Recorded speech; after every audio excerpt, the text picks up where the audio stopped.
Very good morning to all of you. आज हम class 4th की इंग्लिश टेक्स्ट बुक मैरीगोल्ड की first unit की जो पहली पोएम है उस पोएम को आज हम पढ़ेंगे और समझेंगे। ठीक है, तो ये पोएम है wake up. Wake up means जागिए। तो इस पोएम को हम लोग पढ़ लेते हैं। वेक up, it's a lovely day. Oh please get up and come and play. The birds are singing in the trees and you can hear the buzzing bees. अब इसे एक बार समझ लेते हैं। Wake up, wake up. कोई इस बच्चे से कह रहा है wake up, wake up. जागो, जागो.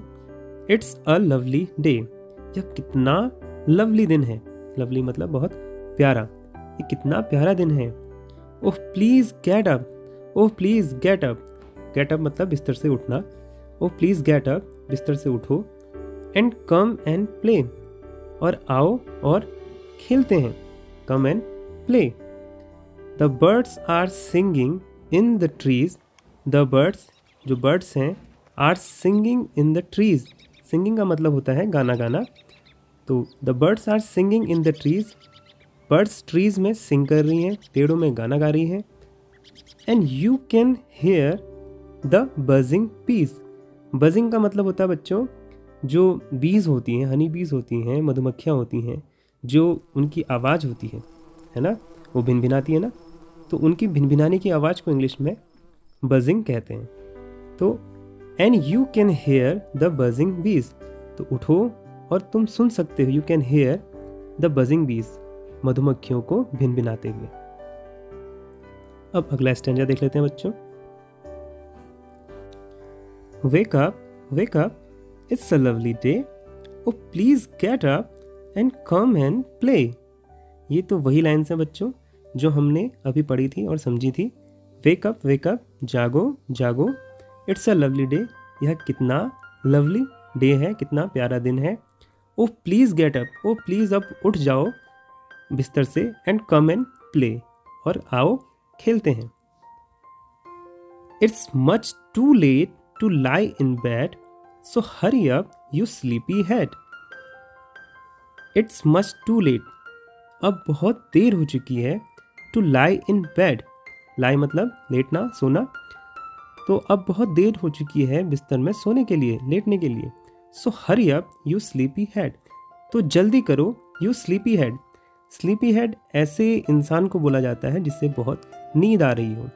तो यहाँ पर बच्चे को स्लीपी हेड कहा जा रहा है। So hurry up you sleepy head, अब जल्दी करो, ऐसे मत सो, उठो। उसके बाद अगला स्टैंजा है। Wash and dress and come on out, everyone is up and about. The cow, the horses, the ducks and the sheep, the tiniest chicken, cheep cheep cheep, wake up. अब इसे समझ लेते हैं। Wash and dress. वॉश मतलब अपना face wash करो, मुँह हाथ धो। एंड ड्रेस, और ड्रेस अप हो जाओ, ड्रेस पहन लो।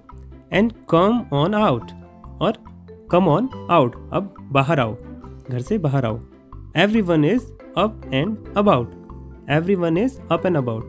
अप एंड अबाउट यानी अपने अपने कामों में लग गए हैं, उठ गए हैं। Everyone is up and about, हर कोई अपने अपने कामों में उठ करके लग गए हैं।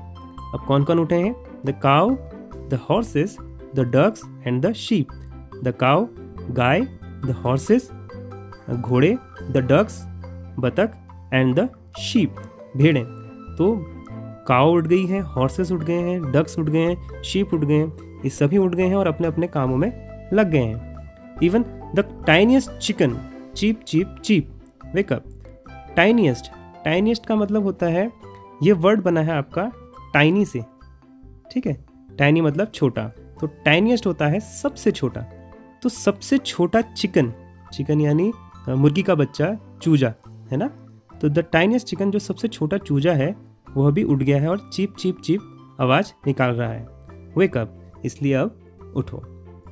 तो इसके राइटर हैं सी फ्लेचर।